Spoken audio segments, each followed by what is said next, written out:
ഇന്ന് നമ്മൾ ഡിസ്കസ് ചെയ്യാൻ പോകുന്നത് 2026 അവസാനമായിട്ട് നടന്ന എക്സാമിൻ്റെ പ്രീവിയസ് ഇയർ ക്വസ്റ്റ്യൻ പേപ്പറാണ് പേപ്പർ 1-ൻ്റെ. ഓക്കെ, ഇതിൽ നമ്മൾ പഠിക്കുന്ന രീതി ഒരു ലേണിംഗ് സ്ട്രാറ്റജി കൂടിയാണ്. ക്ലാസ് കേൾക്കുക എന്നതിലുപരി ഇതുവരെ UGC നെറ്റ് ക്ലിയർ ചെയ്തിട്ടുള്ള ആളുകൾ ക്ലിയർ ചെയ്ത ഒരു ലേണിംഗ് മെത്തേഡ് കൂടിയാണ് ചർച്ച ചെയ്യുന്നത്. ഒരു പ്രീവിയസ് ഇയർ ക്വസ്റ്റ്യൻ പേപ്പർ നമ്മൾ അനലൈസ് ചെയ്യുന്ന സമയത്ത് ഏത് രീതി ഉപയോഗിച്ചാണ് നമ്മൾ അനലൈസ് ചെയ്യുക എന്നുകൂടെ നമ്മൾ ഇതിലൂടെ പഠിക്കാം.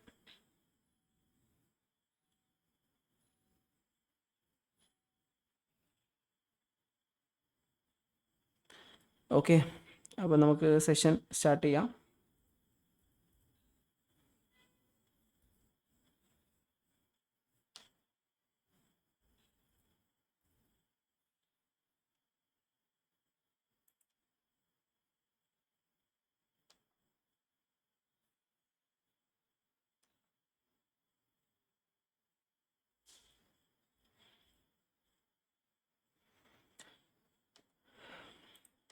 ഫസ്റ്റ് ക്വസ്റ്റ്യനിലേക്ക് നമുക്ക് പോകാം. ഇത് ഹയർ എഡ്യൂക്കേഷൻ സിസ്റ്റവുമായി ബന്ധപ്പെട്ടുള്ള ഒരു ക്വസ്റ്റ്യനാണ്. വളരെ പ്രധാനപ്പെട്ട ഒരു ഭാഗമാണ്. എല്ലാ പ്രാവശ്യവും ചോദിക്കുന്ന ഒരു ചോദ്യമാണ് നാഷണൽ എഡ്യൂക്കേഷൻ പോളിസിയുമായി ബന്ധപ്പെട്ടുള്ള ചോദ്യങ്ങൾ. ഈ വർഷവും പ്രതീക്ഷിക്കാം. ഈ നാഷണൽ എഡ്യൂക്കേഷൻ പോളിസിയുമായി ബന്ധപ്പെട്ടിട്ട് വ്യത്യസ്ത രീതിയിലുള്ള ചോദ്യങ്ങൾ ചോദിക്കാറുണ്ട്. നമുക്ക് ഒരു ക്വസ്റ്റ്യൻ നമ്മൾ മുമ്പിൽ വരുന്ന സമയത്ത് നമ്മൾ ആ ചോദ്യം വായിച്ച് 4 ഉത്തരങ്ങളിൽ ഏതാണോ ഉത്തരം അത് മാത്രം നോക്കി പോകുന്ന രീതിയല്ല ശരിക്കും PYQ സെഷൻ പഠനത്തിൽ. നമുക്കെന്ത് ചെയ്യാം, ഈ ചോദ്യം ഡീറ്റെയിൽ ആയിട്ട് അനലൈസ് ചെയ്യാം. ആദ്യം നമുക്ക് നാഷണൽ എഡ്യൂക്കേഷൻ പോളിസി എന്താണെന്ന് നോക്കാം. ഓക്കെ, നാഷണൽ എഡ്യൂക്കേഷൻ പോളിസി 2020 വന്ന ഗവൺമെൻറ്റിൻ്റെ ഒരു പോളിസിയാണ്. ഓക്കെ, ഇതിന് ഒരുപാട് പ്രത്യേകതകളുണ്ട്. ജസ്റ്റ് നമുക്ക് നോക്കാം. ഓക്കെ, ഇതിൽ ഈ നാഷണൽ എഡ്യൂക്കേഷൻ പോളിസി ഇവിടെ എഴുതാം. Okay, national education policy 2020. ഇതിനു മുമ്പുള്ള എഡ്യൂക്കേഷൻ സിസ്റ്റത്തിൽ നിന്ന് വ്യത്യസ്തമായിട്ട് ഒരുപാട് പ്രത്യേകതകൾ ഈ പോളിസിക്കുണ്ട്. അതിൽ ഏറ്റവും പ്രധാനപ്പെട്ട ഒരു പ്രത്യേകതയാണെന്ത്, ഇൻ്റർ ഡിസിപ്ലിനറി കരിക്കുലം. അല്ലെങ്കിൽ നമുക്ക് മൾട്ടി ഡിസിപ്ലിനറി എന്നും പറയാം. മൾട്ടി ഡിസിപ്ലിനറി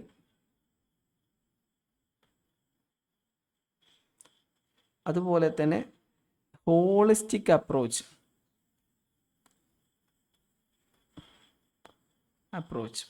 അതുപോലെ തന്നെ ഒരുപാട് നമ്മൾ മുമ്പ് പഠിച്ചിരുന്ന കാണാതെ പഠിച്ച് മനഃപ്പാഠമാക്കിയിട്ട് എഴുതിയിരുന്ന രീതിയിൽ നിന്ന് മാറിയിട്ട് കാര്യങ്ങൾ വ്യക്തമായി മനസ്സിലാക്കി പഠിക്കുന്ന ഒരു സ്ട്രാറ്റജിയാണ് ന്യൂ എഡ്യൂക്കേഷൻ പോളിസിയിലൂടെ ഗവൺമെൻറ് കൊണ്ടുവന്നത്. മൾട്ടി ഡിസിപ്ലിനറി മെത്തേഡിലൂടെ ഒരു സബ്ജക്റ്റിൽ നിന്ന് തന്നെ വ്യത്യസ്ത മേഖലകൾ ഉൾപ്പെടുത്തിയിട്ട് ഉൾപ്പെടുത്തിയിട്ടുള്ള പഠനം ഇതിലൂടെ സാധ്യമായി. മാത്രമല്ല എല്ലാ മേഖലയും കവർ ചെയ്യുന്ന രീതിയിലുള്ള ഒരു പഠന സംവിധാനം ഇതിലൂടെ വന്നു. മുമ്പ് നമ്മുടെ പഠന രീതി എന്ന് പറഞ്ഞാൽ 10+2 എന്ന് പറയുന്ന പഠന രീതിയായിരുന്നു. 10+2+3. 10ാം ക്ലാസ് വരെ പഠിക്കുന്നു, പിന്നെ +2 പഠിക്കുന്നു, പിന്നെ 3 വർഷത്തെ ഡിഗ്രി, പിന്നെ PG 2 വർഷം. ഇങ്ങനെയായിരുന്നു നമ്മുടെ എഡ്യൂക്കേഷൻ സ്ട്രാറ്റജി.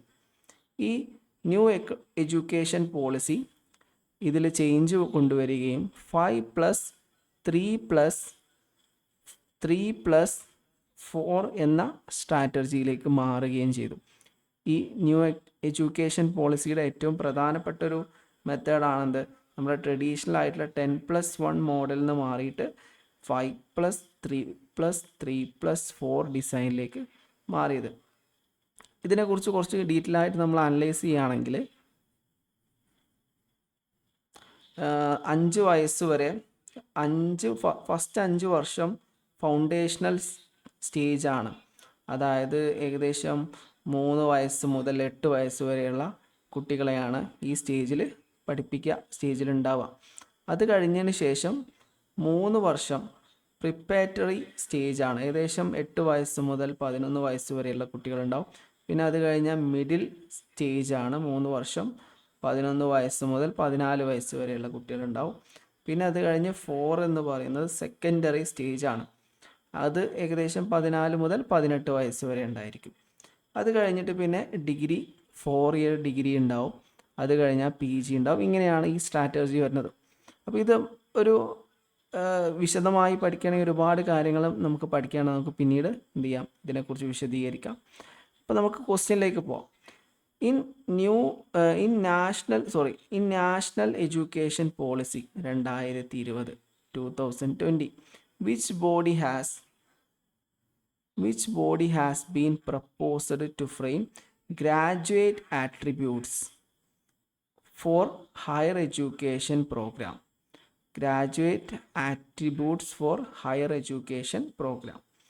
ഈ ന്യൂ എഡ്യൂക്കേഷൻ പോളിസിയുടെ ഭാഗമായിട്ട് ഗവൺമെൻറ് ഒരു പുതിയ കൺസെപ്റ്റ് കൊണ്ടുവന്നിട്ടുണ്ട്. എല്ലാ ബോഡികളെയും, എഡ്യൂക്കേഷനുമായി ബന്ധപ്പെട്ടുള്ള എല്ലാ ബോഡികളെയും ഉൾക്കൊള്ളിച്ചുകൊണ്ട് ഒരു കോമൺ ബോഡി ഡെവലപ്പ് ചെയ്യാം. ഈ കോമൺ ബോഡിയുടെ പേര് higher education commission in India എന്നാണ്. Higher education commission of India. ഇതിനെ നമ്മൾ HECI എന്ന് പറയും. Higher education commission of India. ഇത് ഒരു പാർലമെൻറ്റിൽ 2025 എന്ത് ചെയ്ത് പാർലമെൻറ്റിൽ ലോക്സഭയിൽ ഇത് അവതരിപ്പിച്ചത്, ഈ ബില്ല് അവതരിപ്പിച്ചത്. Higher education commission of India bill അവതരിപ്പിച്ചത് 2025. അതായത് കഴിഞ്ഞ വർഷമാണ്. ഇതിൻ്റെ പേര് ചെറിയ വികസിത് ഭാരത് ശിക്ഷ അതിശദൻ എന്നാണ് ഇതിൻ്റെ പേര്. ജസ്റ്റ് ഇവിടെ ഒന്ന് എഴുതാം. Okay, Viksit Bharat. Just PSC നെറ്റിന് ചോദിക്കാൻ സാധ്യതയുള്ള ഒരു ടേമാണ്, അതുകൊണ്ടാണ് ജസ്റ്റ് എഴുതി വെക്കുന്നത്. Viksit Bharat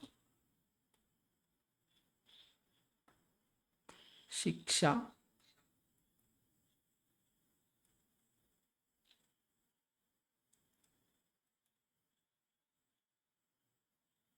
അതിശദൻ.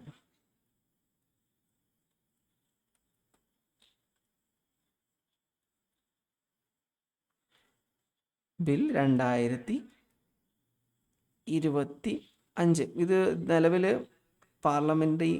Joint parliamentary committee അത് റിവ്യൂ ചെയ്തുകൊണ്ടിരിക്കുകയാണ്. അത് കഴിഞ്ഞിട്ട് ലോക്സഭ പാസ്സാക്കും. അത് കഴിഞ്ഞാൽ രാജ്യസഭ അത് പാസ്സാക്കി കഴിഞ്ഞാൽ പ്രസിഡൻ്റ് ഒപ്പിട്ട് കഴിഞ്ഞാൽ ഇത് ഒരു ആക്റ്റായി മാറും. Higher education commission of India act ആയി മാറും. അങ്ങനെ ആയിക്കഴിഞ്ഞാൽ ഉണ്ടാവുന്ന ചില കാര്യങ്ങൾ ആണ് നമുക്കിന്ന് ഡിസ്കസ് ചെയ്യാൻ. അതിലാണ് ഗ്രാജുവേറ്റ് ആട്രിബ്യൂട്ടൊക്കെ പറയുന്നത്. അപ്പോൾ നമുക്ക് നോക്കാം. അപ്പോൾ നമ്മൾ ഈ ബില്ലുണ്ടല്ലോ, ഈ പ്രപ്പോസ്ഡ് ബില്ലിന് ചില പ്രത്യേകതകളുണ്ട്. നേരത്തെ പറഞ്ഞു, നമുക്കറിയാം UGC, AICTE, അതുപോലെ NAC, ഇങ്ങനെ ഒരുപാട് ഇൻസ്റ്റിറ്റ്യൂട്ടുകളാണ് എന്ത് ചെയ്യുന്നത്, ഈ ഹയർ എഡ്യൂക്കേഷനെ നിയന്ത്രിക്കുന്നത്. ഓക്കെ, ഇപ്പം നിലവിൽ UGC, അതുപോലെ തന്നെ AICTE,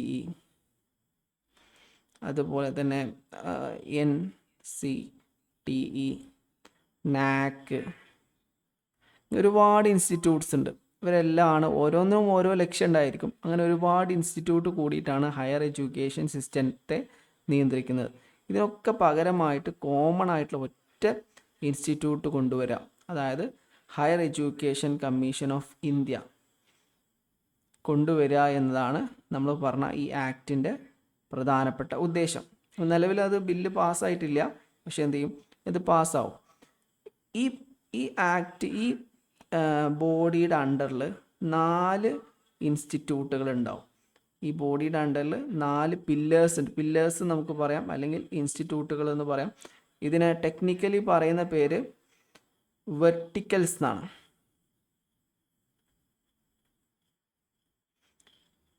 അല്ലെങ്കിൽ നമുക്കത് പില്ലർ എന്ന് പറയാം. 4 ഇൻസ്റ്റിറ്റ്യൂട്ടുകൾ ഈ ഹയർ എഡ്യൂക്കേഷൻ കമ്മീഷൻ ഓഫ് ഇന്ത്യയുടെ അണ്ടറിൽ ഉണ്ടായിരിക്കും. ഓരോ ഇൻസ്റ്റിറ്റ്യൂട്ടുകളും ഓരോ പാർട്ടുകളും ഓരോ ഫങ്ഷൻസാണ് ചെയ്യുക. ഇതിൽ നമുക്ക് പഠിക്കാനുള്ള, അതിൽ ജനറൽ എഡ്യൂക്കേഷൻ കൗൺസിൽ എന്ന് പറഞ്ഞ ഭാഗമാണ് നമ്മൾ ഈ പറഞ്ഞ ഈ ഗ്രാജുവേറ്റ് ആട്രിബ്യൂട്ട് എന്ന കൺസെപ്റ്റുമായി ബന്ധപ്പെട്ട് കൺസെപ്റ്റ് ഉൾക്കൊള്ളുന്നത്. അപ്പോൾ നമുക്ക് വിശദമായിട്ട് നോക്കാം. ഓക്കെ, അപ്പോൾ higher education commission of India. Okay, higher education commission of ഇന്ത്യയുടെ പ്രധാനപ്പെട്ട ഒരു പില്ലറാണെന്ത്? General education council. General education council.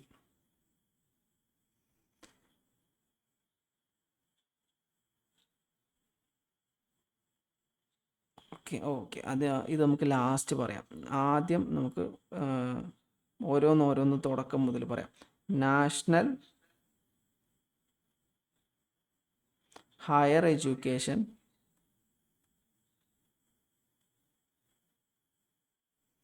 Regulatory council. Regulatory council, ഇതിനെ നമുക്ക് NHERC എന്ന് വിളിക്കാം. ഇതാണ് ഹയർ എഡ്യൂക്കേഷനുമായി ബന്ധപ്പെട്ടുള്ള പോളിസികളെല്ലാം നിർമ്മിക്കുന്നത് ഈ ഇൻസ്റ്റിറ്റ്യൂട്ടിൻ്റെ അണ്ടറിലായിരിക്കും. മൊത്തം എല്ലാ ടോട്ടൽ എഡ്യൂക്കേഷൻ ഇൻസ്റ്റിറ്റ്യൂഷൻ്റെ റെഗുലേഷനാണ് ഈ ഹയർ എഡ്യൂക്കേഷൻ റെഗുലേഷൻ ബോഡിയുടെ പ്രധാനപ്പെട്ട ജോബ്. അതായത് ഓവറാൾ റെഗുലേഷൻ.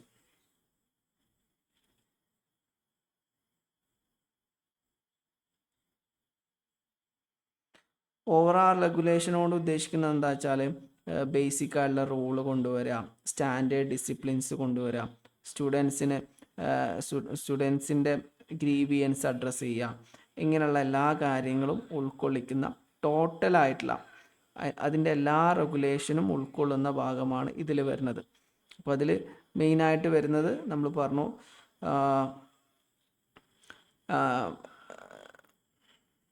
അഷ്വർ അല്ലെങ്കിൽ make sure college follow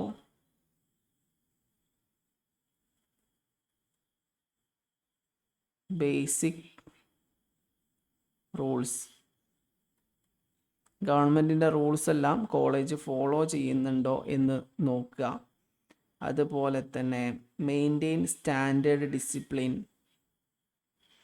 maintain standard discipline.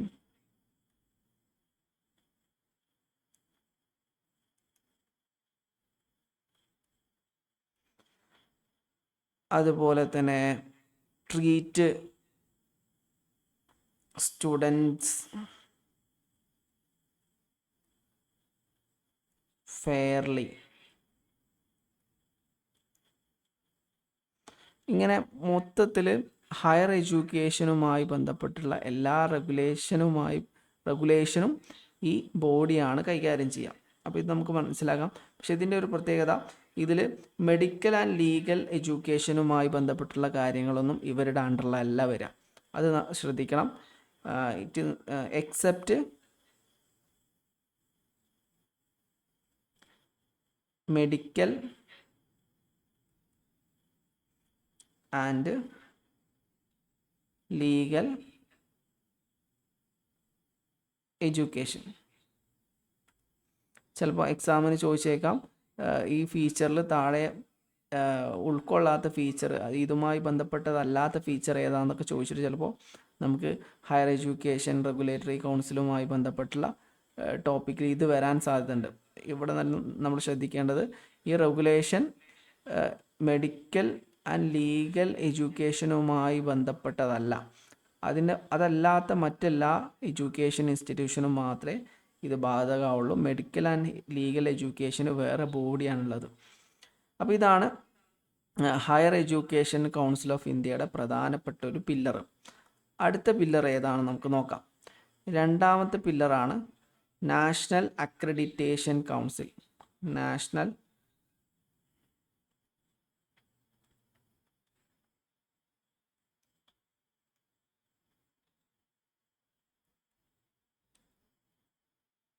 Accreditation council.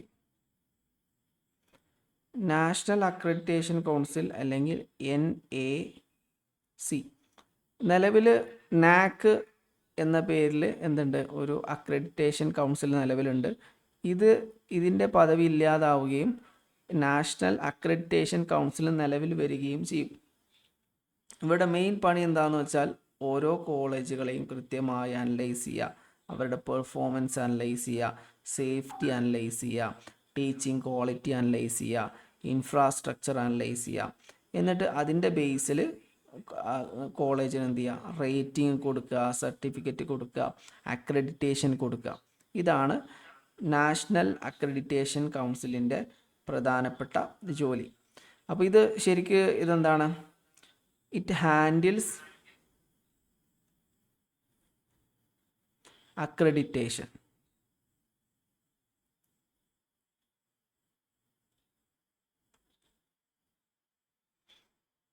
ഇതിൽ പ്രധാനമായിട്ട് ഇവർ എന്താണ്, ഒരു ക്വാളിറ്റി ചെക്കറായിട്ടാണ് എന്ത് ചെയ്യുക, ഇവർ പ്രവർത്തിക്കുക.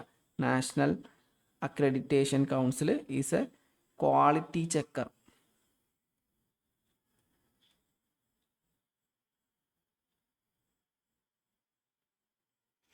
ഇവർ മെയിനായിട്ട് ഇവാലുവേറ്റ് ചെയ്യൽ എന്തൊക്കെയാണെന്ന് നമുക്ക് നോക്കാം. ഒരു ഇൻസ്റ്റിറ്റ്യൂട്ടിൻ്റെ അല്ലെങ്കിൽ ഒരു യൂണിവേഴ്സിറ്റീൻ്റെ അല്ലെങ്കിൽ ഒരു കോളേജിൻ്റെ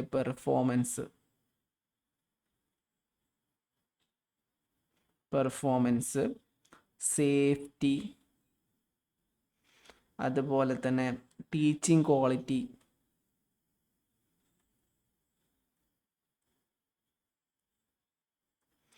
അതുപോലെ തന്നെ ഇൻഫ്രാസ്ട്രക്ചർ.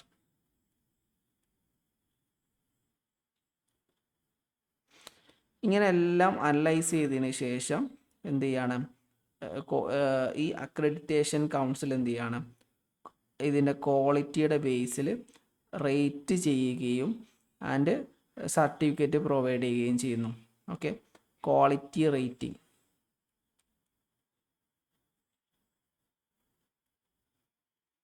ഇതാണ് നാഷണൽ അക്രഡിറ്റേഷൻ കൗൺസിൽ ചെയ്യാൻ പോകുന്ന പണി. അപ്പോൾ ഇപ്പോൾ നമ്മൾ 2 എണ്ണം പഠിച്ചു. ഹയർ നാഷണൽ എഡ്യൂക്കേഷൻ പോളിസി 2020 അടിസ്ഥാനത്തിൽ ഗവൺമെൻറ് കൊണ്ടുവരാൻ പോകുന്ന പുതിയ ഒരു കൺസോളിഡേറ്റഡ് എല്ലാ ഇൻസ്റ്റിറ്റ്യൂട്ടിനെയും ഉൾക്കൊള്ളുന്ന ഒരു കോമൺ ജനറൽ ബോഡിയാണ് higher education council of India. ഈ ഹയർ എഡ്യൂക്കേഷൻ കൗൺസിൽ ഓഫ് ഇന്ത്യയുടെ അണ്ടറിൽ 4 പില്ലറുകളുണ്ട് അല്ലെങ്കിൽ 4 ഭാഗങ്ങളുണ്ട്. അതിലൊന്നാമത്തെ ഭാഗമാണ് national higher education regulatory council. അതിൻ്റെ ഓവറാൾ റെഗുലേഷനാണ് അതിൻ്റെ ഡ്യൂട്ടി. രണ്ടാമത് നാഷണൽ അക്രഡിറ്റേഷൻ കൗൺസിൽ. ഇത് നിലവിൽ വന്നിട്ടില്ല, ഇനി വരാൻ പോകുന്ന ഇൻസ്റ്റിറ്റ്യൂട്ടാണ്. ക്വാളിറ്റി ചെക്ക് ചെയ്തിട്ട് ഓരോ കോളേജിനും ഇൻസ്റ്റിറ്റ്യൂട്ടിനും അക്രഡിറ്റേഷൻ കൊടുക്കുക എന്നതാണ് ഇവരുടെ ജോലി. ഇനി മൂന്നാമത്തത് നമുക്ക് ഹയർ എഡ്യൂക്കേഷൻ ഗ്രാൻഡ് കൗൺസിൽ. മൂന്നാമത്തെ പില്ലറാണ് higher education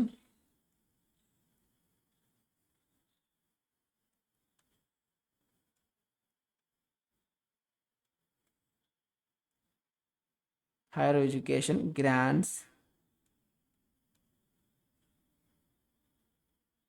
council, HEGC, higher education grant council. ഇത് ശരിക്ക് ഓരോ സ്ഥാപനത്തിനെയും ഒരു ഫണ്ട് പ്രൊവൈഡ് ചെയ്യുന്ന, ഫിനാൻസ് പ്രൊവൈഡ് ചെയ്യുന്ന ഇൻസ്റ്റിറ്റ്യൂട്ടാണ്. ഇവർ ഫിനാൻസ് ഹാൻഡിൽ ചെയ്യുന്ന ഇൻസ്റ്റിറ്റ്യൂട്ടാണ്. ഇൻചാർജ് ഓഫ് മണി എന്ന് നമുക്ക് പറയാം. മുമ്പ് യു ജി സി ചെയ്തിരുന്ന ഒരു ജോലിയാണിത്. ഓരോ യൂണിവേഴ്സിറ്റികൾക്കും കോളേജുകൾക്കും സാമ്പത്തിക സഹായം നൽകുകയും സ്കോളർഷിപ്പ് നൽകുകയൊക്കെ ചെയ്തിരുന്നത് UGC ആയിരുന്നു. Higher education council of India വന്നു കഴിഞ്ഞാൽ ഓരോ കോളേജിനും സ്ഥാപനങ്ങൾക്കും യൂണിവേഴ്സിറ്റികൾക്കും ഫണ്ട് പ്രൊവൈഡ് ചെയ്യുന്നതുമായി ബന്ധപ്പെട്ട ഉത്തരവാദിത്തം ആരുടെ കയ്യിലായിരിക്കും? ഹയർ എഡ്യൂക്കേഷൻ ഗ്രാൻഡ് കൗൺസിലിൻ്റെ കയ്യിലായിരിക്കും. അപ്പോൾ ഇതിൻ്റെ പ്രധാനപ്പെട്ട ഡ്യൂട്ടി എന്താണ്? ഇറ്റ് ഹാൻഡിൽസ് ദ ഫണ്ടിങ്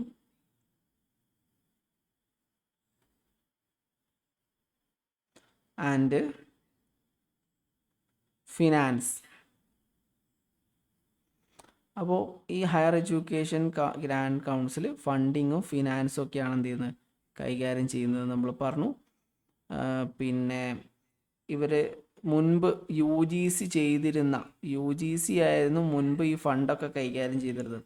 അതായത് എന്താണ്, കോളേജിന് ഫണ്ട് കൊടുക്കുക, അതുപോലെ സ്കോളർഷിപ്പുകൾ, ഇങ്ങനെയുള്ള കാര്യങ്ങളൊക്കെ കൈകാര്യം ചെയ്ത് മുമ്പ് യൂണിവേഴ്സിറ്റി ആയിരുന്നു. ഇത് എന്ത് ചെയ്യും? ഹയർ എഡ്യൂക്കേഷൻ ഗ്രാൻഡ് കൗൺസിലിൻ്റെ കീഴിലേക്ക് വരും. അപ്പോൾ ഇതാണ് മൂന്നാമത്തെ ഭാഗം എന്ന് പറയുന്നത്. ഇനി നാലാമത്തെ ഭാഗം നമ്മളെ ചോദ്യത്തിൻ്റെ ഭാഗമായിട്ടുള്ള ടോപ്പിക്കാണ് ജനറൽ എഡ്യൂക്കേഷൻ കൗൺസിൽ.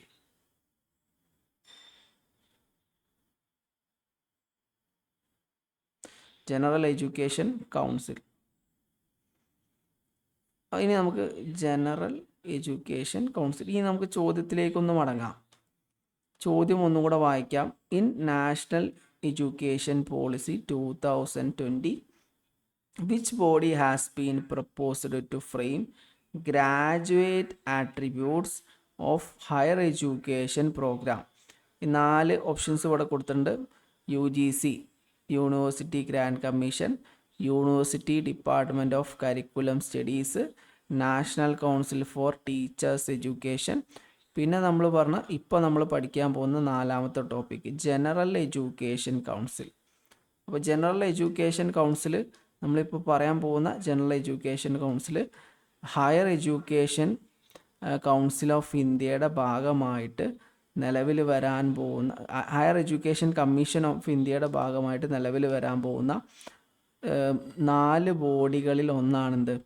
ഈ ജനറൽ എഡ്യൂക്കേഷൻ കൗൺസിൽ എന്ന് പറയുന്നത്. ഇവരാണ് ശരിക്ക് ഈ നമ്മളിപ്പോൾ പറഞ്ഞിട്ടുള്ള ഗ്രാജുവേറ്റ് ആട്രിബ്യൂട്ടിനെ കൈകാര്യം ചെയ്യുന്നത്. അപ്പോൾ ഇതിനെക്കുറിച്ച് നമുക്കൊന്ന് വിശദമായിട്ട് നോക്കാം. അപ്പോൾ ഹയർ എഡ്യൂക്കേഷൻ കൗൺസിൽ ഇവരാണ് അക്കാദമിക് സ്റ്റാൻഡേർഡൊക്കെ എന്ത് ചെയ്യുന്നത്? സെറ്റ് ചെയ്യുന്നത്.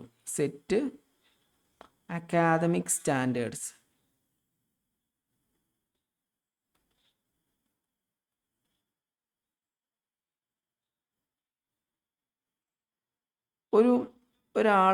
ഒരു വിദ്യാർത്ഥി ഒരു ഡിഗ്രി കംപ്ലീറ്റ് ചെയ്ത് കഴിഞ്ഞാൽ അത് കഴിയുന്നതോടുകൂടി എന്ത് ക്വാളിറ്റിയാണ് ആ വ്യക്തിക്ക് ഉണ്ടാവേണ്ടത്, എന്ത് കഴിവാണ് ആ വ്യക്തിക്ക് ഉണ്ടാവേണ്ടത് എന്നൊക്കെ ഈ ഡിസൈഡ് ചെയ്യുന്നത് ഈ general education കൗൺസിലാണ്.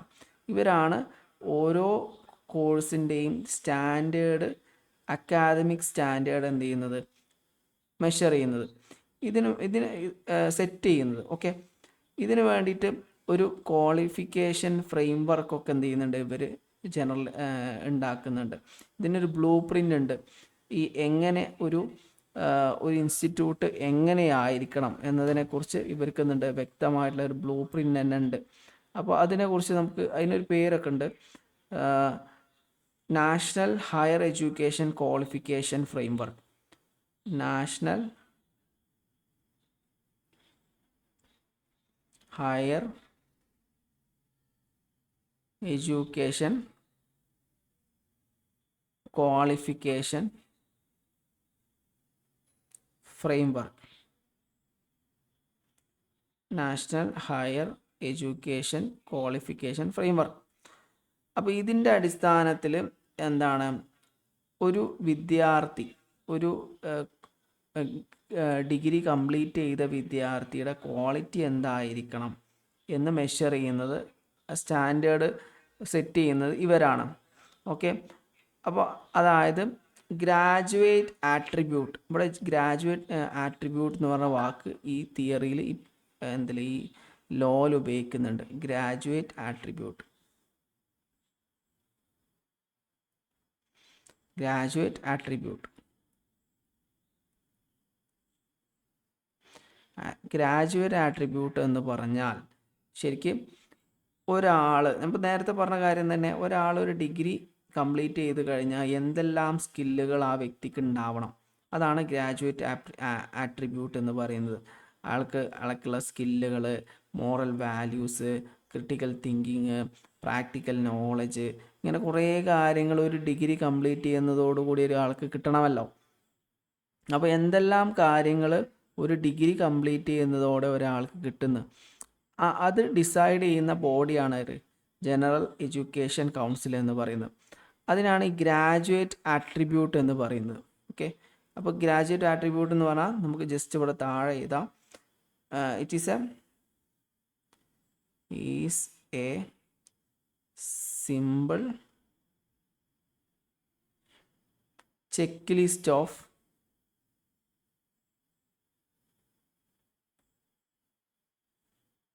skills, moral values,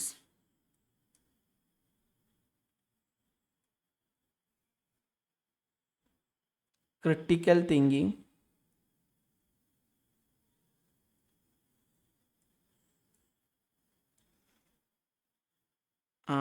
practical knowledge.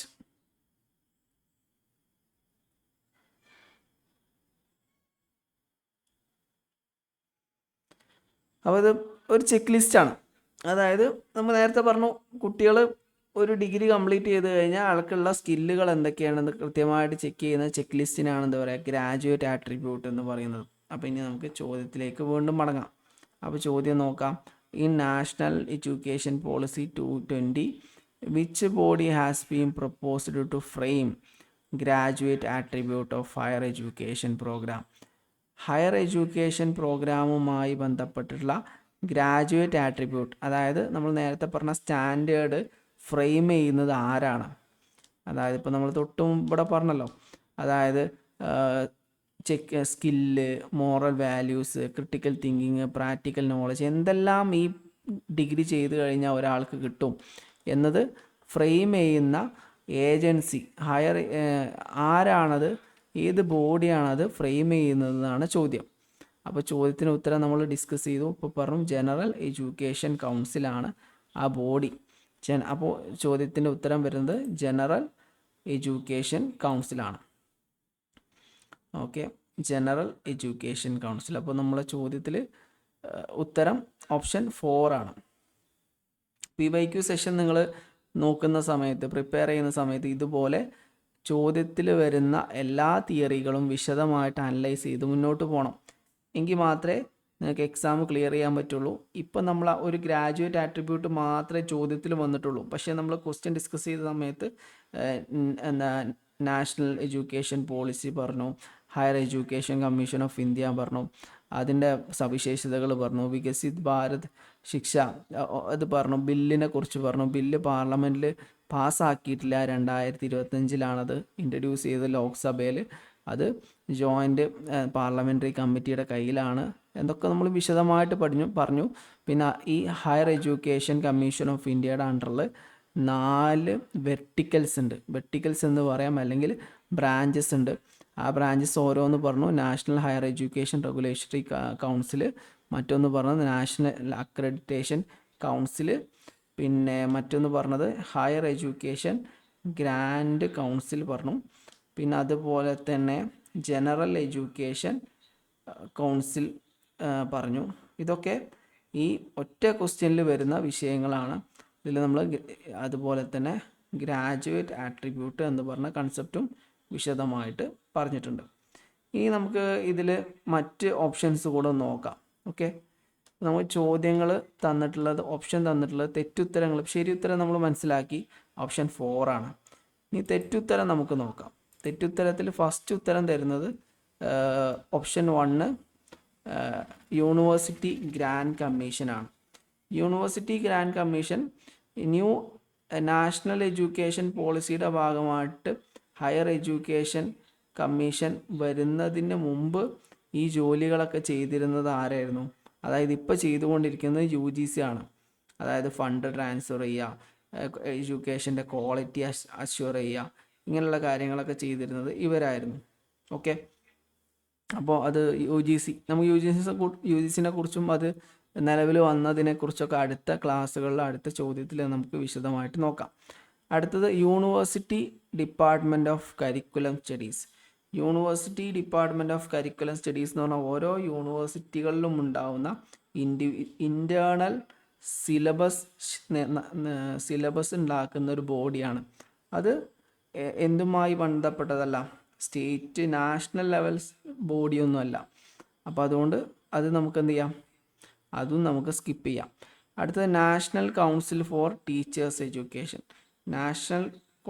National council for teachers education എന്ന് പറഞ്ഞാൽ അത് സ്കൂൾ ടീച്ചേഴ്സിൻ്റെ എഡ്യൂക്കേഷണൽ സ്റ്റാൻഡേർഡ് മെഷർ ചെയ്യാൻ ഉള്ള ഒരു സംഘടനയാണ്. BEd, MEd ഇതുമായി ബന്ധപ്പെട്ട ഗൈഡ് ലൈൻസ് കൊടുക്കുക, അതിൻ്റെ റെഗുലേഷൻ ഇങ്ങനെയുള്ള കാര്യങ്ങളൊക്കെ ചെയ്യുന്ന ഒരു ബോഡിയാണ് national council for teachers education എന്ന് പറയുന്നത്.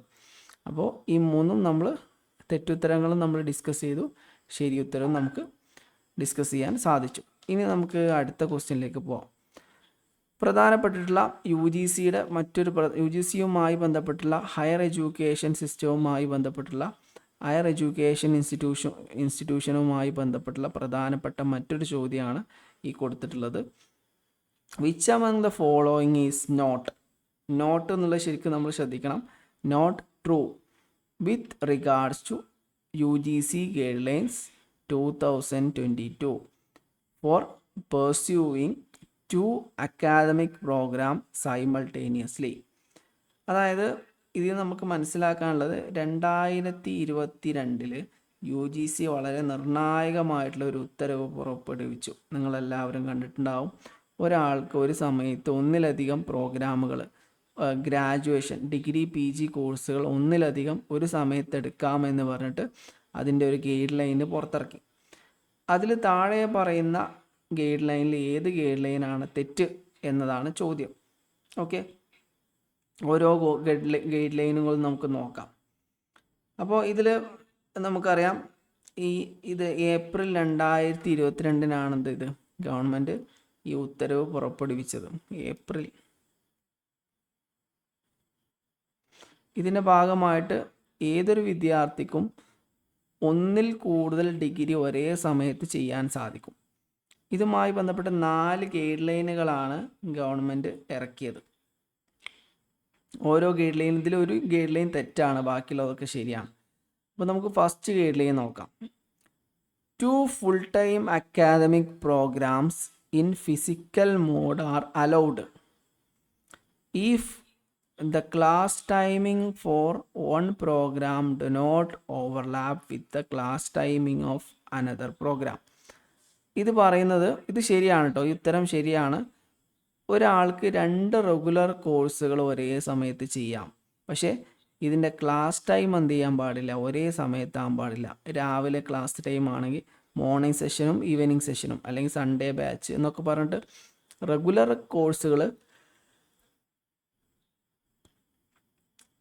കോഴ്സുകൾ എന്ത് ചെയ്യാം, ഒന്നിൽ കൂടുതൽ റെഗുലർ കോഴ്സുകൾ ഒരു സമയത്ത് ഒരു വിദ്യാർത്ഥിക്ക് ചെയ്യാം. അത് പക്ഷേ ഇതിൻ്റെ ക്ലാസ്സുകൾ എന്ത് ചെയ്യാൻ പാടില്ല, ക്ലാസ് ടൈമിംഗ് ഓവർലാപ്പ് ചെയ്യാൻ പാടില്ല എന്നതാണ് ഫസ്റ്റ് ഗൈഡ് ലൈൻ. ഈ ഗൈഡ് ലൈൻ ശരിയാണ്. ഓക്കെ, രണ്ടാമതായിട്ടുള്ള ഗൈഡ് ലൈൻ നമുക്ക് നോക്കാം. 2022 UGC ഇറക്കിയ ഏപ്രിൽ മാസത്തിൽ ഇറങ്ങിയ ഗൈഡ് ലൈനാണ്. രണ്ടാമത്തതും ശരി തന്നെയാണ് കേട്ടോ, അത് നമുക്ക് വായിക്കാം. 2 അക്കാദമിക്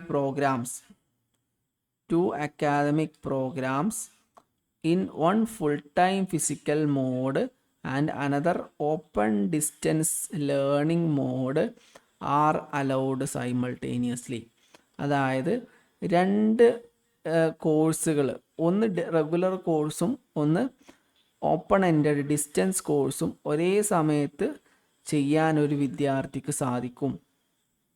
അതായത് ഇപ്പോൾ ഞാൻ കാലിക്കറ്റ് യൂണിവേഴ്സിറ്റിയിൽ PG ചെയ്തുകൊണ്ടിരിക്കുകയാണ്. അതേ സമയം തന്നെ എനിക്ക് എന്ത് ചെയ്യാം, ഇഗ്നോയിൽ ഒരു PG ഡിസ്റ്റൻസ് ആയിട്ടും ചെയ്യാൻ പറ്റും.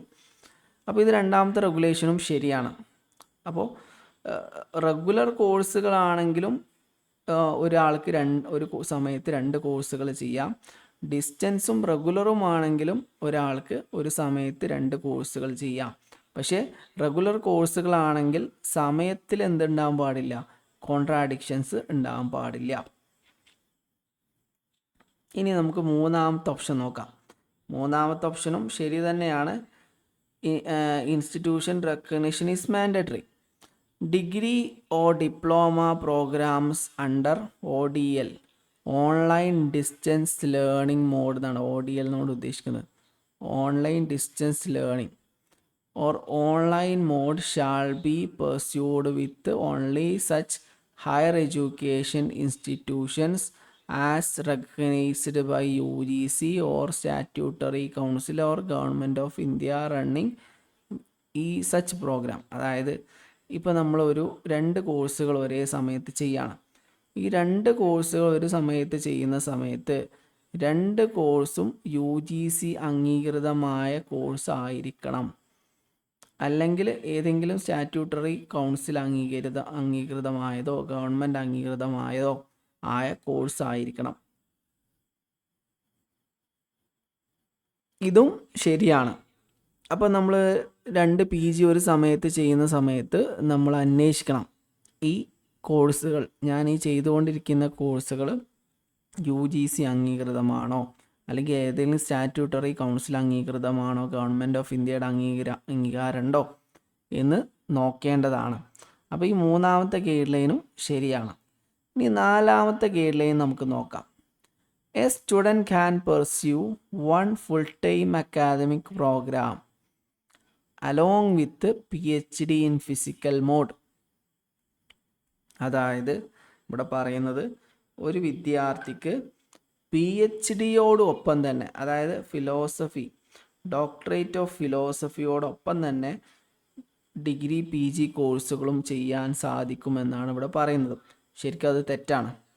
ശരിക്കും PhD ചെയ്യുന്ന സമയത്ത് ഒരു കോഴ്സുകളും നമുക്ക് വേറെ ചെയ്യാൻ പറ്റില്ല. അതിൽ ഇങ്ങനെ തന്നെ പ്രത്യേകം പറഞ്ഞിട്ടുണ്ട്, ഈ ക്ലോസ് ഇതിൽ പ്രത്യേകം പറഞ്ഞിട്ടുണ്ട്, PhD ചെയ്യുന്ന സമയത്ത് ഒന്നിലധികം കോഴ്സുകളോ ഡിഗ്രികളോ ഒന്നും ചെയ്യാൻ പാടില്ല. കാരണം റിസർച്ചിന് നമുക്ക് ഇൻറ്റൻസ് ആയിട്ടുള്ള, വളരെ ഡെഡിക്കേറ്റഡ് ആയിട്ടുള്ള ഹൈ ലെവൽ കോഴ്സ് വർക്ക് എന്തിലുണ്ടാവും, PhDക്ക് ഉണ്ടാവും. അപ്പോൾ അതിൽ നമ്മൾ മാസീവായിട്ടുള്ള ഒരുപാട് സമയം നമുക്ക് അതിനു വേണ്ടി നീക്കി വെക്കേണ്ടി വരും. അപ്പോൾ നമുക്ക് PG ചെയ്യാനോ ഡിഗ്രി ചെയ്യാനോ ആ സമയത്ത് സാധിക്കില്ല. അതുകൊണ്ട് തന്നെ ഈ ഓപ്ഷൻ 4 ഇവിടെ കൊടുത്തത് തെറ്റാണ്, പക്ഷെ അതിനെ ഓപ്പോസിറ്റ് ശരിയായിട്ട് നമുക്ക് മനസ്സിലാക്കാം. A student cannot pursue 1 full time academic program, ഇവിടെ കനോട്ട് ഇട്ടാൽ മതി. Okay, pursue 1 full program along with PhD physical mode. PhD റെഗുലറായിട്ട് ചെയ്യുന്ന ഒരാൾക്ക് എന്ത് ചെയ്യാൻ പറ്റില്ല, വേറെ ഡിഗ്രിയോ PG ഒന്നും എടുക്കാൻ പറ്റില്ല. അപ്പോൾ ഇതിന് നമ്മൾ മനസ്സിലാക്കാൻ ഇവിടെ 3 കാര്യങ്ങൾ നമുക്ക് 4 കാര്യങ്ങൾ ഇവിടെ നമുക്ക് മനസ്സിലാക്കാനുണ്ട്. ഈ ടോപ്പിക്കുമായി ബന്ധപ്പെട്ടതും അല്ലാത്തതുമായിട്ട് കൂട്ടുകയാണെങ്കിൽ 5 കാര്യങ്ങൾ നമുക്ക് മനസ്സിലാക്കാനുണ്ട്. 5. ഓക്കെ, 1, ഒരു റെഗുലർ പ്ലസ് റെഗുലർ, ഒരു regular course plus regular course allowed ആണ്. പക്ഷേ ഇതിൻ്റെ ടൈം നമ്മൾ എന്ത് ചെയ്യണം, അഡ്ജസ്റ്റ് ചെയ്യേണ്ടി വരും.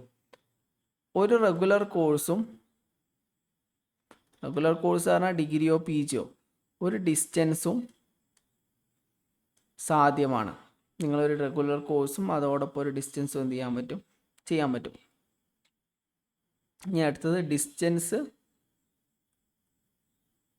Plus distance. ഒരു ഡിസ്റ്റൻസ് ചെയ്തുകൊണ്ടിരിക്കുന്ന സമയത്ത് തന്നെ മറ്റൊരു ഡിസ്റ്റൻസും കൂടി ചെയ്യാം. ഉദാഹരണത്തിന് ഞാനിപ്പോൾ PG സൈക്കോളജി ചെയ്തുകൊണ്ടിരിക്കുകയാണ്. അല്ലെങ്കിൽ ഇപ്പോൾ സൈക്കോളജി ഇല്ലല്ലോ, സോഷ്യോളജി ചെയ്തുകൊണ്ടിരിക്കുകയാണ്, അതിൻ്റെ ഒപ്പം തന്നെ എക്കണോമിക്സ് ചെയ്യണം. ഇങ്ങനെ രണ്ട് കോഴ്സുകൾ റെഗുലറായിട്ടും രണ്ട് റെഗുലർ കോഴ്സുകൾ ഒരുമിച്ച് ചെയ്യാം, രണ്ട് ഡിസ്റ്റൻസ് കോഴ്സുകൾ ഒരുമിച്ച് ചെയ്യാം, റെഗുലറും ഡിസ്റ്റൻസും ഒരുമിച്ച് ചെയ്യാൻ പറ്റും. പക്ഷേ റെഗുലർ കോഴ്സ് ഒരുമിച്ച് ചെയ്യുമ്പോൾ ശ്രദ്ധിക്കേണ്ടത് രണ്ട് ക്ലാസ്സിൻ്റെ സമയം ഒരു സമയത്താവാൻ പാടില്ല. അപ്പോൾ ഈ 3 പിന്നെ 4ാമതായിട്ട് പറഞ്ഞത് അപ്രൂവൽ വേണം. ആരെ? UGC അപ്രൂവൽ വേണം. ഏത് കോഴ്സ് നമ്മൾ ചെയ്യുകയാണെങ്കിലും ഒന്നിലെ കൂടുതൽ കോഴ്സ് ചെയ്യുകയാണെങ്കിലും ഒരു കോഴ്സ് ചെയ്യുകയാണെങ്കിലും UGCയുടെ അപ്രൂവലുള്ള അല്ലെങ്കിൽ സ്റ്റാറ്റുട്ടറി കൗൺസിലിൻ്റെ അല്ലെങ്കിൽ ഗവൺമെൻറ് ഓഫ് ഇന്ത്യയുടെ അപ്രൂവലുള്ള ഇൻസ്റ്റിറ്റ്യൂട്ടിനെ മാത്രം എന്ത് ചെയ്യാൻ പാടുള്ളൂ, നമ്മൾ ജോയിൻ ചെയ്യാൻ പാടുള്ളൂ. അപ്പോൾ അത് 4ാമത്തെ പോയിന്റ്. ഇനി 5ാമത്തെ പോയിന്റ് ശരിക്ക് ഓപ്ഷനിലെ ഉത്തരം തെറ്റാണ്, പക്ഷെ അതിൻ്റെ നേരെ ഓപ്പോസിറ്റ് നമുക്ക് എടുക്കാൻ പറ്റും അല്ലേ? ഓപ്പോസിറ്റ് എന്ന് പറഞ്ഞാൽ student cannot pursue one full time academic program along with PhD ചെയ്യുന്ന സമയത്ത് ഒരാൾക്ക് എന്ത് ചെയ്യാൻ പറ്റില്ല, ഡിഗ്രിയോ PGയോ മറ്റേതെങ്കിലും കോഴ്സുകളോ എടുക്കാൻ പറ്റില്ല. അപ്പോൾ ഇതാണ് ഈ 5 കാര്യങ്ങൾ നമുക്ക് ഈ 2025 ഗൈഡ് ലൈനിൽ നിന്ന് മനസ്സിലാക്കേണ്ടത്. 5 കാര്യങ്ങൾ ഒന്നും കൂടെ നോക്കാം. ഒരു റെഗുലർ പ്ലസ് മറ്റൊരു റെഗുലർ പോസിബിൾ ആണ്, പക്ഷെ ടൈം ഓവർലാപ്പ് ചെയ്യാൻ പാടില്ല. റെഗുലറും ഡിസ്റ്റൻസും ഒരേ സമയത്ത് പോസിബിൾ ആണ്, ഡിസ്റ്റൻസും ഒരേ സമയത്ത് പോസിബിൾ ആണ്.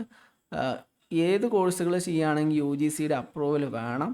അടുത്തത് PhD ചെയ്യുന്ന സമയത്ത് വേറെ കോഴ്സുകളൊന്നും ചെയ്യാൻ പാടില്ല. ഇതാണ് ഇതിൽ നമുക്ക് പഠിക്കാനുള്ള ടോപ്പിക്. ഇനി നമുക്ക് എന്ത് ചെയ്യാം, അടുത്ത ക്വസ്റ്റ്യനിലേക്ക് പോവാം. ഇനി നമുക്ക് അസേർഷൻ ആൻഡ് റീസൺ വരുന്ന ഒരു ക്വസ്റ്റ്യനാണ്. ഒരു അസേർഷൻ നമുക്ക് തരും, ആ അസേർഷൻ്റെ റീസൺ നമുക്ക് തരും.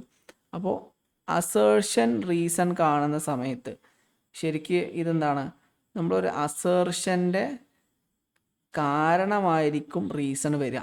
ഇപ്പം ഞാനൊരു കാര്യം പറഞ്ഞു, എൻ്റെ വീടിൻ്റെ മുന്നിലുണ്ടായിരുന്ന ഞാൻ ഇന്ന് രാവിലെ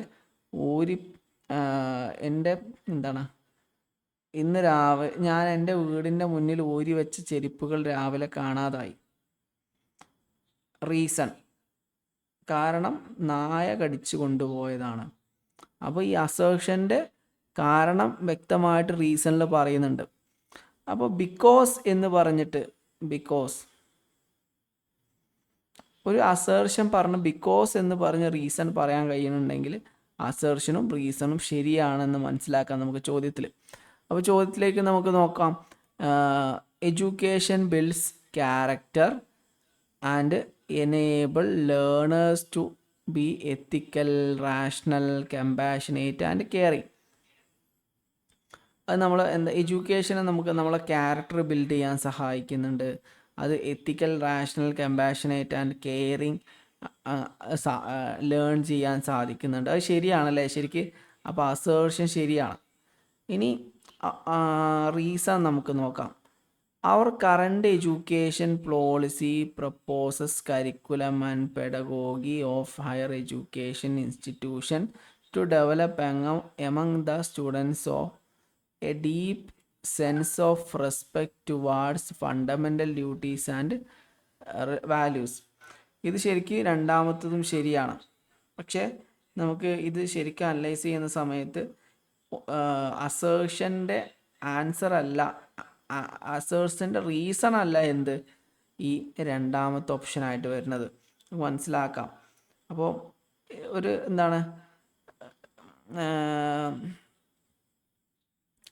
ഒരു ഹയർ എഡ്യൂക്കേഷൻ ഇൻസ്റ്റിറ്റ്യൂഷനിൽ എന്ത് ചെയ്യുന്നത്, സ്റ്റുഡൻസിൻ്റെ ഇടയിൽ ഡീപ്പായിട്ടുള്ള റെസ്പെക്റ്റ്, മൗലിക അവകാശങ്ങളെയും കടമകളെയും ഭരണഘടനയുമായി ബന്ധപ്പെട്ട് ഡീപ്പ് റെസ്പെക്റ്റ് ഉണ്ടാക്കണമെന്നാണ് പറയുന്നത്.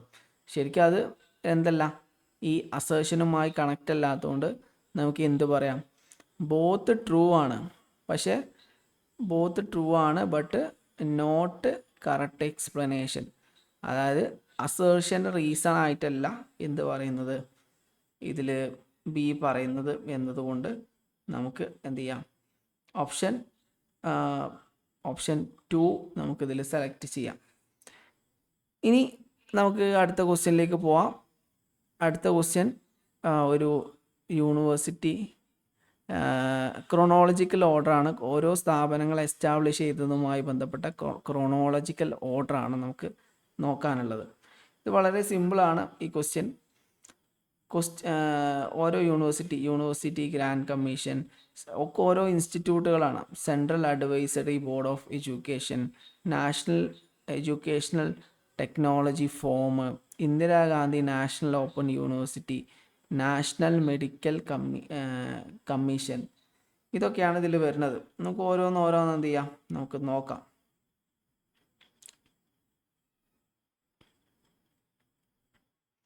ഇതിൽ ഏറ്റവും പഴക്കം ചെന്നിട്ടുള്ള ബോഡി വരുന്നത് central advisory board of education ആണ്. ഇത് നിലവിൽ വന്നത് ബ്രിട്ടീഷുകാരുടെ കാലഘട്ടത്തിലാണ്.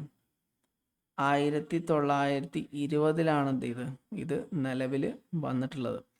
പിന്നെ അതിൽ ചെറിയ ചേഞ്ചുകളൊക്കെ വന്നത് 1935 ഗവൺമെൻറ് ഓഫ് ഇന്ത്യ ആക്ട് വന്ന സമയത്ത് അതിലെന്ത് ചെയ്തിട്ടുണ്ട്, അതിൽ ചെറിയ ചേഞ്ചുകളൊക്കെ വന്നിട്ടുണ്ടായിരുന്നു. ഇത് തുടങ്ങിയത് ശരിക്കും എന്താണ് അഡ്വൈസറി ബോഡിയാണ് ശരിക്കും. നമുക്ക് ജസ്റ്റ് ഒരു എക്സ്പ്ലനേഷൻ നോക്കാം. സെൻട്രൽ ജസ്റ്റ് ഫുൾ ഫോം ചെയ്താണ് central advisory board on education. ഇത് ഏറ്റവും ഓൾഡസ്റ്റ് ഹയസ്റ്റ് അഡ്വൈസറി ബോഡിയാണ്. It is the oldest and highest advisory body. അതായത് എഡ്യൂക്കേഷനുമായി ബന്ധപ്പെട്ട് ഗവൺമെൻറ് എയ്ഡ് ആൻഡ് അഡ്വൈസ് കൊടുക്കുന്ന ബോഡിയാണെന്ത്, ഈ അഡ്വൈസറി ബോഡി. ബ്രിട്ടീഷുകാരുടെ കാലഘട്ടത്തിലാണ് ഫോം ചെയ്തത്. 1920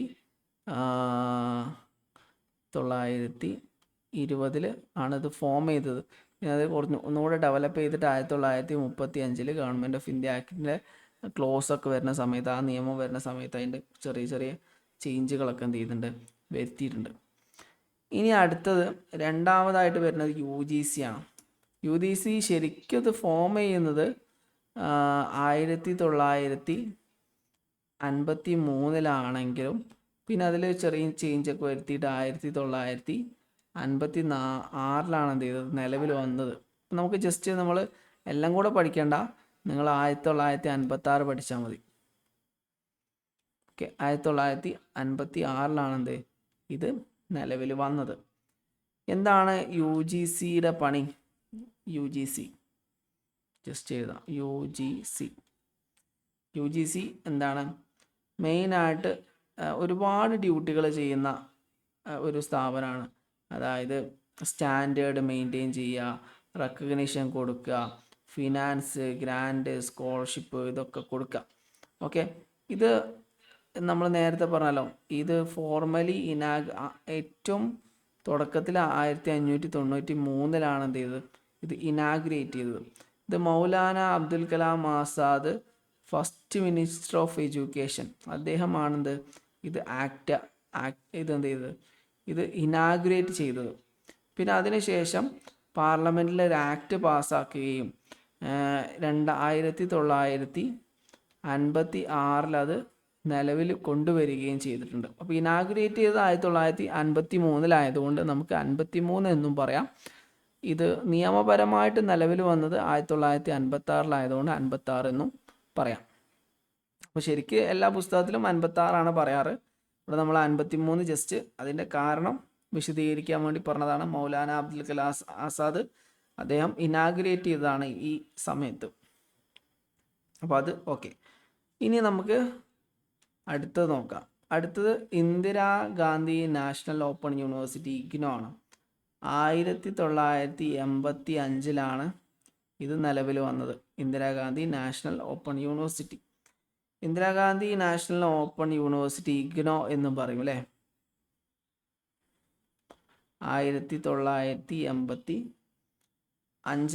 നിലവിൽ വന്നത്. ഇത് ലൊക്കേറ്റ് ചെയ്യുന്നത് ഡൽഹിയിലാണ്.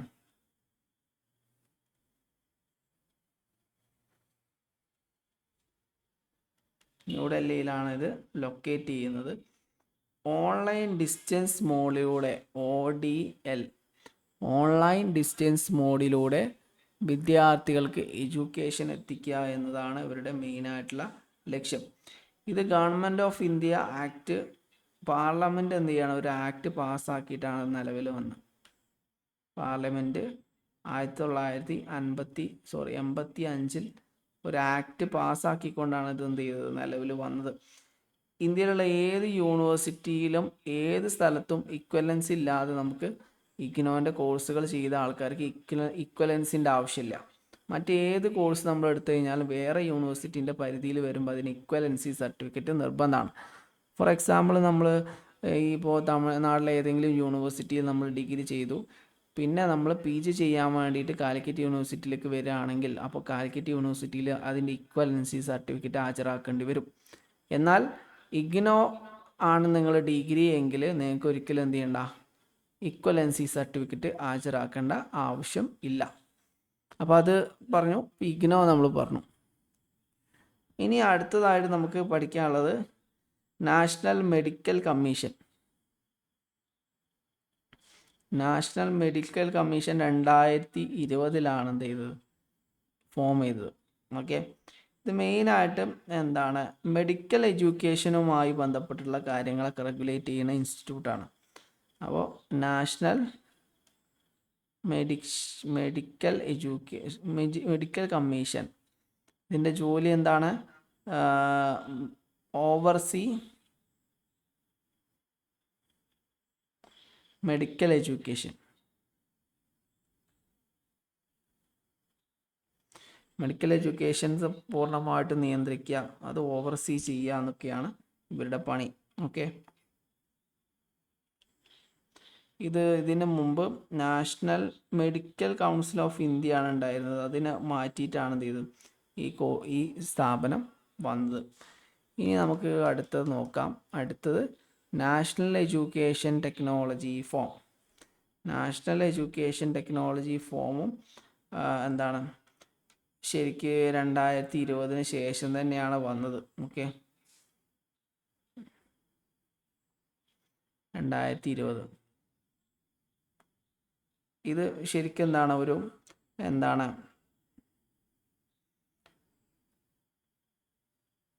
ഫ്രീ, നമ്മൾ എന്താണ്, ഇതൊരു ഓട്ടോണമസ് സ്പെഷ്യലൈസ്ഡ് പ്ലാറ്റ്ഫോമാണ്. ഇതിലൂടെ എന്ത് ചെയ്യാൻ പറ്റും, നമ്മുടെ ടെക്നോളജി, ലേണിങ്, പ്ലാനിങ്, അഡ്മിനിസ്ട്രേഷനൊക്കെ ഇത് ഇമ്പ്രൂവ് ചെയ്യാൻ പറ്റും. ഇത് ശരിക്ക് നാഷണൽ എഡ്യൂക്കേഷൻ പോളിസിയുടെ ഭാഗമായിട്ട് പറഞ്ഞിട്ടുള്ളതാണ്. ഇത് പൂർണ്ണമായും ഇംപ്ലിമെൻ്റ് ചെയ്തിട്ടില്ല, ഇത് നിലവിൽ ചെയ്യുന്ന ഒരു ബോഡിയാണ്. അപ്പോൾ അത് ഇനി ഇംപ്ലിമെൻ്റ് ചെയ്യേണ്ടതുണ്ട്. അപ്പോൾ നിലവിൽ നോക്കുകയാണെങ്കിൽ ഫസ്റ്റ് എന്താണ് വരുന്നത്, CABE ആണ്, central advisory board on education. രണ്ടാമത് വരുന്നത് ഓപ്ഷൻ 4 ആണ് നമ്മുടെ ആൻസർ കേട്ടോ. Option 4 BADEC. ആദ്യം വരുന്നത് ഏതാണ്, B ആണ്, അത് central advisory board on education. അത് കഴിഞ്ഞിട്ട് B ആണ്, യൂണിവേഴ്സിറ്റി ഗ്രാൻഡ് കമ്മീഷൻ. അത് കഴിഞ്ഞിട്ട് ഇഗ്നോ ആണ്, C, Indira Gandhi national open university. അത് കഴിഞ്ഞിട്ട് നാഷണൽ മെഡിക്കൽ എഡ്യൂക്കേഷൻ, അതാണ് D. അത് കഴിഞ്ഞിട്ട് നാഷണൽ എഡ്യൂക്കേഷൻ ടെക്നോളജി ഫോം, അത് E. അങ്ങനെയാണ് എന്ത് ചെയ്യുന്നുണ്ട്, ഇത് തിരിച്ച് അങ്ങോട്ടും ഇങ്ങോട്ടും വരാറുണ്ട് കേട്ടോ. ഇത് നമുക്ക് എന്ത് ചെയ്യാം, ഇത് രണ്ടും 2020 ആയതുകൊണ്ട് തന്നെ നിങ്ങൾക്ക് എന്ത് ചെയ്യാം, ഒന്നെങ്കിൽ ആദ്യം C കണ്ടാൽ C എഴുതാം, അല്ലെങ്കിൽ E കണ്ടാൽ Eയും എഴുതാം. അപ്പോൾ ഇത് രണ്ടും രണ്ടായതുകൊണ്ട് ഇവിടെ ക്വസ്റ്റ്യനിൽ ആദ്യം C ആണ് കൊടുത്തിട്ടുള്ളത്, E ആണ് കൊടുത്തിട്ടുള്ളത്, പിന്നെ C ആണ് കൊടുത്തിട്ടുള്ളത്. അത് കൺഫ്യൂഷൻ ആവണ്ട, രണ്ടും ഒരേ വർഷം തന്നെയാണ്. ഓക്കെ, അപ്പോൾ ഇത്രയാണ് നമുക്ക് ഡിസ്കസ് ചെയ്യാനുള്ളത്. ഇനി അടുത്ത ക്ലാസ്സിൽ ബാക്കിയുള്ളത് നമുക്ക് ഡിസ്കസ് ചെയ്യാം. ഇന്ന് നമ്മൾ മെയിനായിട്ട് 3 ചോദ്യങ്ങളെ ഡിസ്കസ് ചെയ്തിട്ടുള്ളൂ. പ്രധാനപ്പെട്ട 3 ചോദ്യങ്ങളാണ്. ഫസ്റ്റ് നമ്മൾ ഫസ്റ്റ് ക്വസ്റ്റ്യനിൽ നാഷണൽ എഡ്യൂക്കേഷൻ പോളിസിയുടെ കൺസെപ്റ്റിനെ വിശദമായിട്ട് പഠിച്ചു. ഹയർ എഡ്യൂക്കേഷൻ കമ്മീഷൻ ഓഫ് ഇന്ത്യയെക്കുറിച്ച് പറഞ്ഞു. ഗ്രാജുവേറ്റ് ആട്രിബ്യൂട്ട്സിനെ കുറിച്ച് പറഞ്ഞു. അതിനുശേഷം രണ്ടാമത് നമ്മൾ 2022 UGC ഗൈഡ് ലൈനെ കുറിച്ച് രണ്ടാമത്തെ ക്വസ്റ്റ്യൻ പറഞ്ഞു. പിന്നെ അത് കഴിഞ്ഞിട്ട് പിന്നെ നമ്മൾ 4 ക്വസ്റ്റ്യനാണ് ഇന്ന് ഡിസ്കസ് ചെയ്തത്. മൂന്നാമതൊരു റിസർച്ച് അസേർഷൻ ആൻഡ് റീസണിങ്ങുമായി ബന്ധപ്പെട്ട ചോദ്യമായിരുന്നു. അത് നമ്മൾ ഡിസ്കസ് ചെയ്തു. പിന്നെ അതിന് ശേഷം നമ്മൾ ലാസ്റ്റ് ഡിസ്കസ് ചെയ്തത് ഈ വ്യത്യസ്ത ഇൻസ്റ്റിറ്റ്യൂട്ടുകളെ ക്രോണോളജിക്കൽ ഓർഡറിൽ അറേഞ്ച് ചെയ്യുക എന്നതായിരുന്നു ചോദ്യം. ഇത് പ്രധാനപ്പെട്ടതാണ്. ഈ ഓരോ ഇൻസ്റ്റിറ്റ്യൂട്ടുകളും വർഷങ്ങളൊക്കെ പ്രധാനപ്പെട്ടതാണ്. അപ്പോൾ ഇതുപോലെ തന്നെ നിങ്ങൾ എന്ത് ചെയ്യുക, നിങ്ങൾ PYQ സെഷൻ ഡിസ്കസ് ചെയ്യുന്ന സമയത്ത്, പഠിക്കുന്ന സമയത്ത് ഇതുപോലെ ഓരോ ചോദ്യത്തിലുള്ള തിയറികളും ഉത്തരങ്ങളിലുള്ള തിയറികളും വിശദമായിട്ട് പഠിച്ചിട്ട് മുന്നോട്ട് പോവാം. നിങ്ങൾക്ക് ഒരു ദിവസം ചിലപ്പോൾ 2-3 ചോദ്യങ്ങളെ പഠിക്കാൻ പറ്റുന്നുണ്ടാവുള്ളൂ. പക്ഷേ 2-3 ചോദ്യങ്ങൾ മതി. ഓക്കെ, പരമാവധി PYQ സെഷൻസ് ചെയ്യാൻ നോക്കുക.